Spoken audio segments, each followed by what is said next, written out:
I'm Carrie Crane.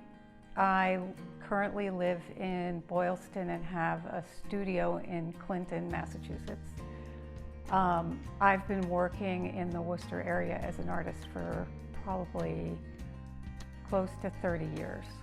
I actually grew up in the Berkshires, and I think that played a pretty significant role in what I do as an artist. I grew up in a family that really appreciated the outdoors and what happened in the outdoors, and the interrelationships between the weather and the plants and the landscape and all those kind of things, and that they definitely are a piece of what inspires my work. I'm sometimes a landscape painter. As time goes by, I'm less and less a landscape painter in the traditional sense, but landscape still plays a part in my work. My current work is less about landscape and more about how we communicate information. And a lot of it has to do with mapping and diagramming, and is an extension of one way of looking at the landscape. In college, I studied geography and concentrated in cartography. And maps started to reappear in my work, not consciously at all, but at some point I went, oh, well, that doesn't really seem that surprising. Probably 5 or 6 years ago, I decided that I wanted to change my perspective.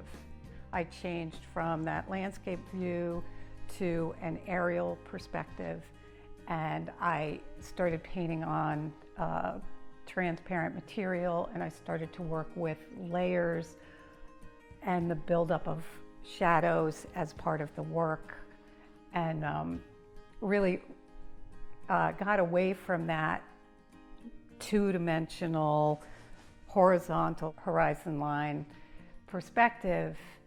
And I think that by doing that, there's a certain airiness and dimensionality to the work that wasn't there before, but as does some of my more current work, where I'm working with the symbols that you find in maps, and just suggesting maps, but not actually creating maps that could get you anywhere. So I made my own color forms. I don't know if you guys know about color forms, but these are just these vinyl cutout shapes. And what I've been doing lately is playing around with these shapes. So these are a series of little graphs, and they aren't necessarily about anything. They are supposed to sort of suggest that there's some information being conveyed, but I am not interested in telling anyone what that information is. My goal is to leave it open enough so that anyone can come up with their own analysis of whatever the data is that I'm presenting.